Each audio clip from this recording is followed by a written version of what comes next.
Ingkang nembe kapiyarsa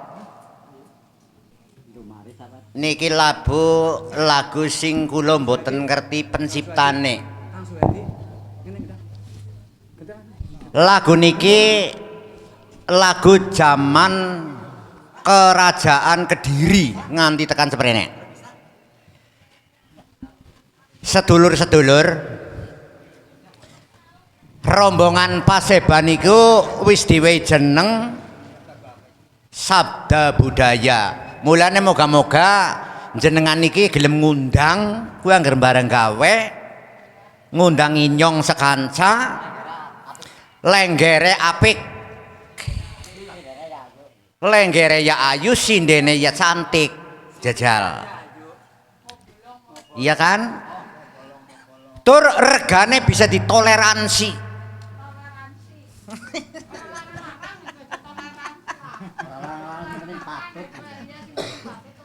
Sing penting patut. Gue. Lah gue jenengan ana sing nanggap ngundang gue ngejaba ari pengendang wis ora adupan ana wenang. Lah nyusi wong cukup didengi bokong wis bum. Nyong padang. Ini arora ya kebanget. Sing penting gue lenggere sing engko nah luwih duit engko luwih brongkos. Gue kena go ipil-ipil mbanguni Paseban maning. Cocok? Amin. Kowe kaya gue bae. Ngesuk mulai ngundang. Lah, angger ana sing ngundang ngemben malam Kemis manis nyok. Kemis apa ben?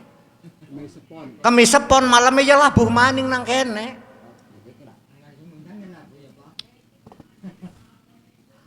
Masalahnya apa? Kia wis rutin setiap Kemis angger dong gelem. Rutin akeh ora gelem ya ora mangkat. Ya Pak Mino? Iya. Sing jelas ki nyong mromosikna kebudayaan kita, kebudayaan tradisional. Kebudayaan Jawa sing perlu dirurit tur reka pada gelem nanggap kaya kowe rampung. Ya, Dik. Uri-uri. Nggih mangga ramane biyunge sami diuri-uri. Yang urip-uripi nyong pada ya mbok ramane ya angger ana sing uri-uri ana sing nanggap berarti rika pada ke ngurip-uripi nyong angger ora ana sing ngundang kebangetan apa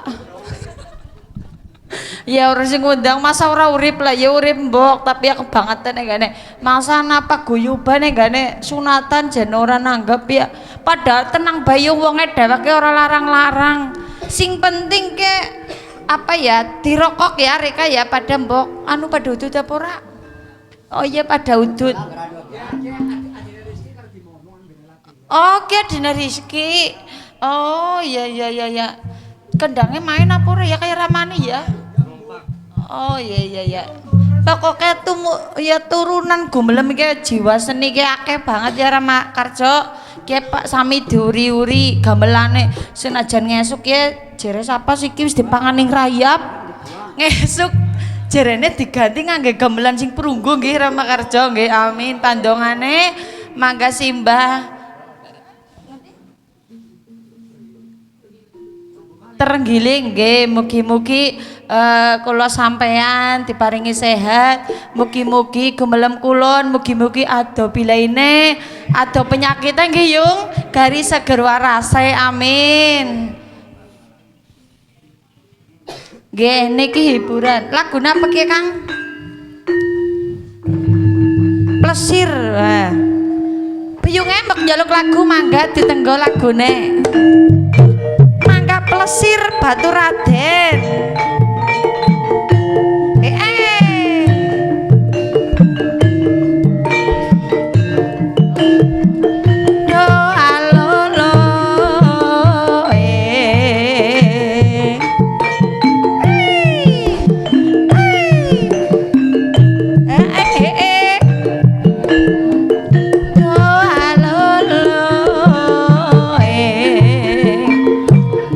Senadyan neng pagun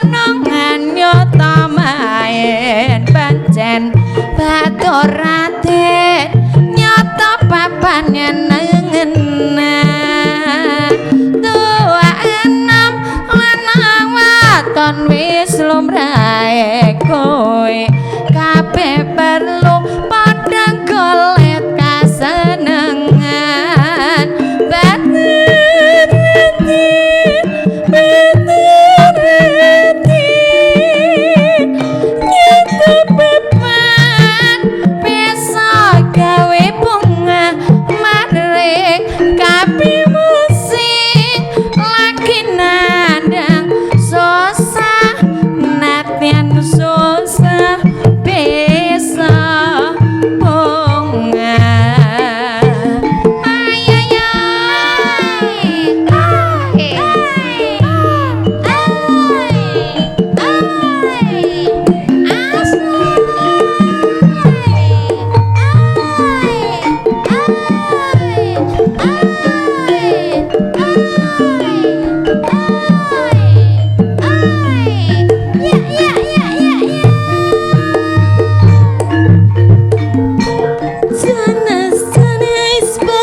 suwun nggih Pak rezekine sampean mugi-mugi sing rezekine ingkang kathah nggih mugi-mugi diparingi sehat. Geser sebelah mriki ramane napa ramane sampean pun bayar pun apa ya jenenge iuran sih napa nggih iuran napa nggih teng mriki nggih sami iuran donatur nggih bapak lagune napa Pak wong sampean sing nanggap Witing Klopo, oh nggih. Rama sinten? Rusmadi. Nyuwun Witing Klopo, Kang. Si sampean arep mari ngendi ramane? Arep bali. Lah kasih sindane urusane sapa wong aku sih anu Rama kunci lah pengen sih arep dening lunga gawane tas rekapan wis bayaran. Aja pasrah lah. Pokoknya tasnya tinggal Rika Bali ora apa-apa tasnya sing penting tinggal kono ngisor gong. Ora apa-apa. Ya, Mbok. Sing penting nang anang tasnya digawa balik pengen kok tenang bae. Witing Klopo ya, Kang.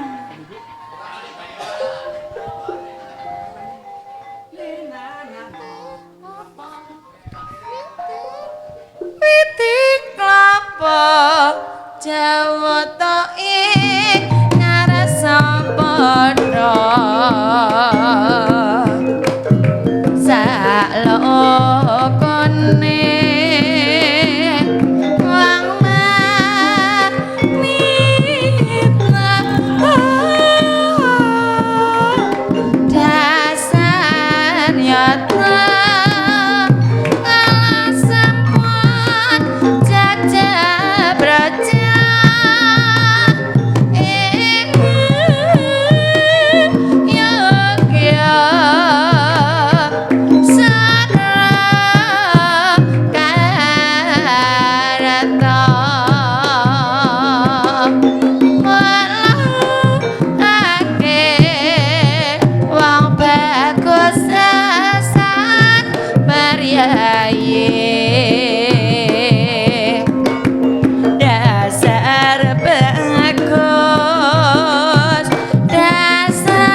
Sampun kepripun ramane rasane witing klopo main?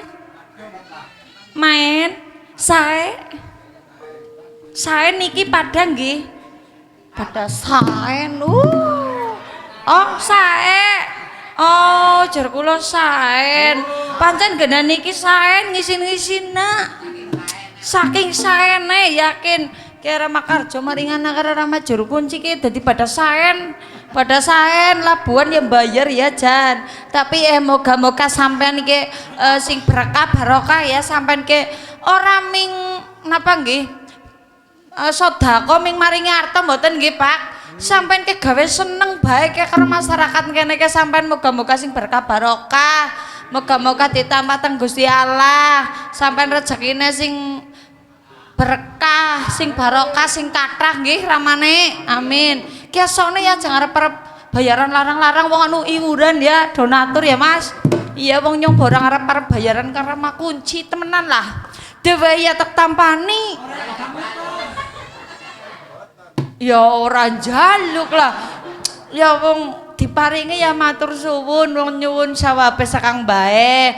Nek mboten nggih ya kebangetan wong tuku bensin mau lah utang. Ah iya dodoe sakang glempang genah. Dalem lah wong jenenge jerene kek kon sing jujur kepriwe sih lengger jare ngangger lengger niki nggih Pak kon sing jujur, sing ramah, sing sume, sing ngisin ngisin. Kejujuran ya. Ya lek sampean balas. Tuli aja cablaka. Ya aja kejujuran nemen-nemen nih kowe. Wong anu utang aja kandang-kandana. Isin tuli. Toli kan bokan. Masalah utang sih masa bensin 2 liter utang tapi kan ya bokan iku kan dadi tambahan iku oli tambahan. Lah piyunge kepriwe lagune yung? Sambal kemangi. Alah jan nak kan kok iki litas blangan. Mumpung ki ana hiburane ki mumpung wingi labuhan kan ora ana lenggere ora ana sindene. Wingi ya ora ana sone barang ya Mak. Blas jan blas kuas. Blas iki oh sampean nang kene blas jan ora nganggo lenggeran. Son ya ora. Nganggo klasa ya ora. Oh labuhan nang kene sampean kon nginum ya ora. Oke kuwi ya. Ora nganggo lengger, ora nganggo son ora. Nginum ya ora, tirakat berarti. Nganggo klasa ya ora. Oke kuwi ya. Oh. Jebule nang kene ki sampean ki sing penting njaluk sawabe mbae ya.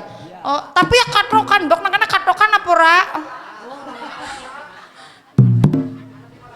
Oh, jebule nang kene ki labuhan nganggo lengger ya ora, nganggo son ya ora, nginum ya ora, tirakatan nganggo kathok ya ora. Bojo ya ora. Kuwi anu ora nganggo kathok kok anu merga sarungan, Mbok. Apa ngene blas ora kathokan ora sarungan. Rika wingi melu latihan apa ora, Mak? Melu. Oh, melu latihan. Oh, ora kathokan tetep takoni sing wingi latihan sapa bae. Pean melu latihan apa ora? Ya kadang melu kadang ora. Kayak keton. Pean mangkat terus apa ora? Mangkat terus pendak kemis. Pendak kemis. Sampean mangkat apa ke bintatang tamu? Nyong sing anu perak ya mesti mangkat lah. Oh iya iya. Berarti ki wonge dhewe kabeh ya. Oh iya. Binatang. Oh sampean binatang tamu. Oh bintang tamu. Oh sampean mangkat apa ora? Nyong ora mesti mangkat. Oh ki anu ora kena di. Ah? Anu sampean oke Gusti Allah Oh. Nyong ora wani-wani. Sampean ora ngomong iki sih. Oh iya iya iya. Sampean sok mangkat ora? Nek ora udan. Oh nek ora udan, ki nganggo ora udan segena mangkat. Iya rutin. Tapi nek udan jero ora mangkat. Rika mangkat. Rika dene gagah dewek nang kene sih. Sampeyan dene gagah dewek nang kene nggawa tas dewek. Nganggo topi ya topi Pancasila dewek ya. Pean apa mangkat cokan nang granu dina Kemis nang kene sampean ramane? Aku jarang mangkat anu adoh. Oh, jarang anu adoh. Oh, sampean gonggomane ngendi sih, Mak? Oh, ana dhuwur. Oh, Karanggayam. Oh iya. Ki sing maringana wis genah rombongan kabeh ya. Ki ramane genah pengegong asli wong kene. Apa bintang timu? Ora tau melu ngene. Oh, berarti ke bon-bonan. Oh, bon-bonan. Sing ngangger pengegong si pira ki? Anu ngangger pengegong ki nang kene anu adoh dalane manjat si pira? 55. 55. Oh.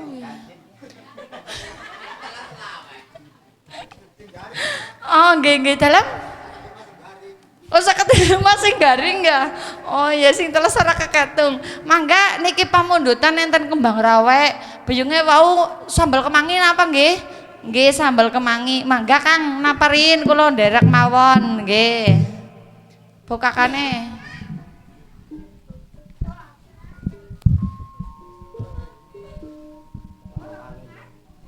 Sepira sih, Mak? Mangga Kang kendang sing bukak mengko langsung lenggere sing nembang.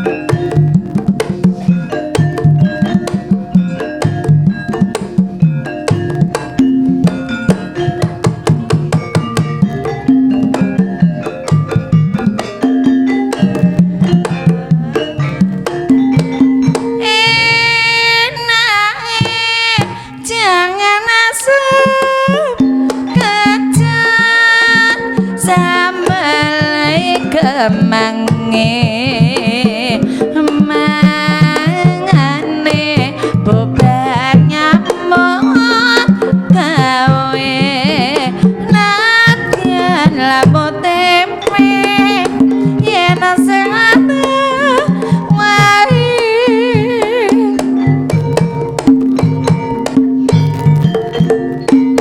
sakare ngombe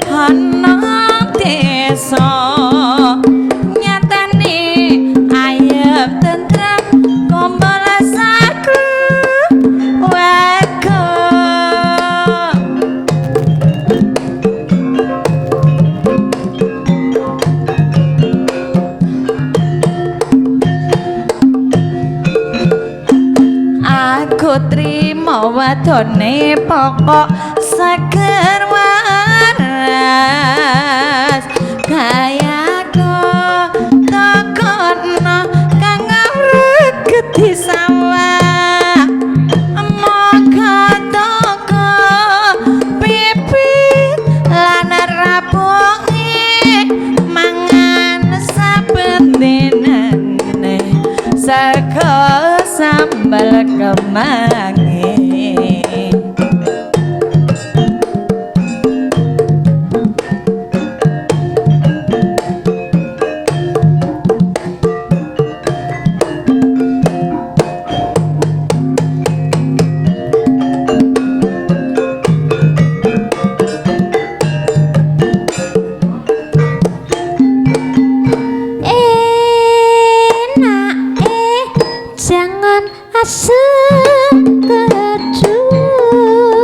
Sebeleh kemangi mangane bubar nyambut gawe senajan lawuh tempe ning sehat awake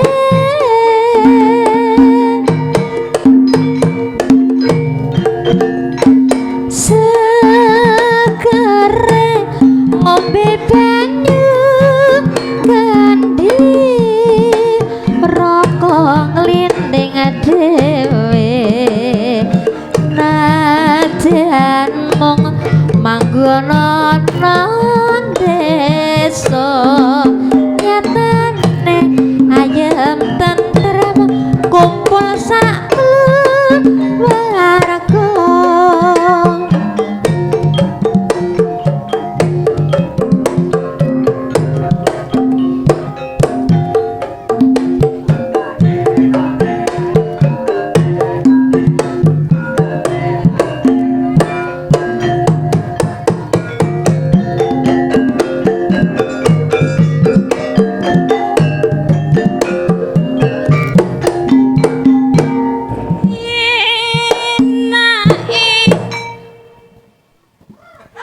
Apa? Apa ora kesel? Ngombe banyu kendi raga nglinting dhewe.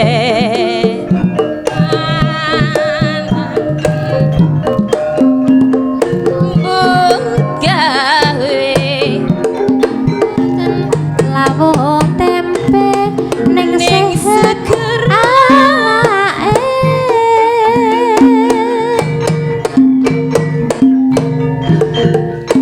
segere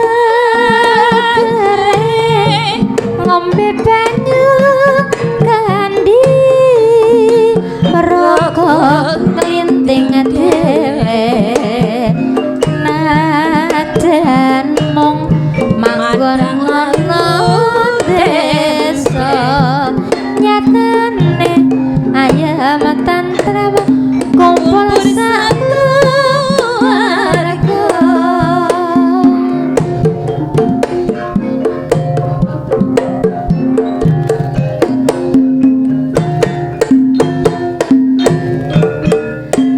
Aku trimo watone pokok segeras kayaku lupuno kanggo ngrangketi sawah.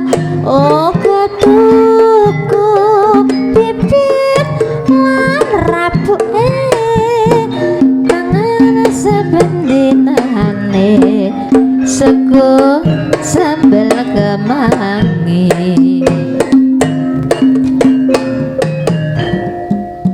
Yakin kesleo? Anu nek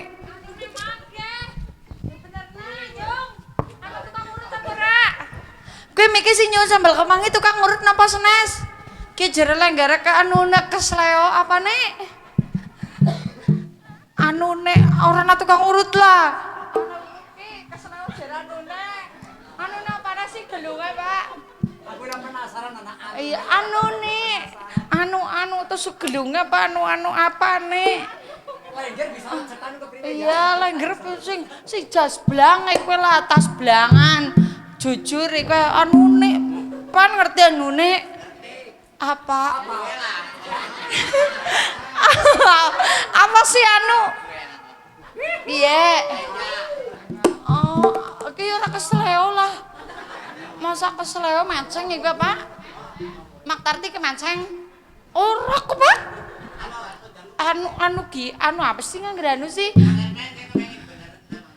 Oh, beneran apa? Piye? Jere anu kesleo. Oh iya jebule walah inggih. Sampun niki Bu, niki sing nyuwun sambal kemangi. Mbok kirang sae nggih nyuwun ngapunten nggih. Niki wong genah jaragan niki genah tren nggih. Labuan, syukuran. Nggih alhamdulillah niki lumantar Mbah tergiling moga-moga ngibadah ke sampean pada bisa gawe bunga karo warga mriki nggih Yong. Ora tau-taune ki nang kene ki hiburan ana lenggere biasa niki ora ana lenggere ora ana sone. Dinas iki ki nganggo lengger, nganggo son barang, pada nganggo kathok barang, nganggo gong barang. Kepripun? Oh lenggere jenengane sapa? Napa kenalan Jung? Oh kenalan. Oh, kenalan. Ming kali lenggeran apa ya kali ya gaya-gane barang? Oh, ya gaya-gane mboten usah. Nggih. Nggih nami kula nggih biyunge ramane sing dereng ngerti nggih nyuwun ngapunten. Nami kula Siti Opatapita Patina.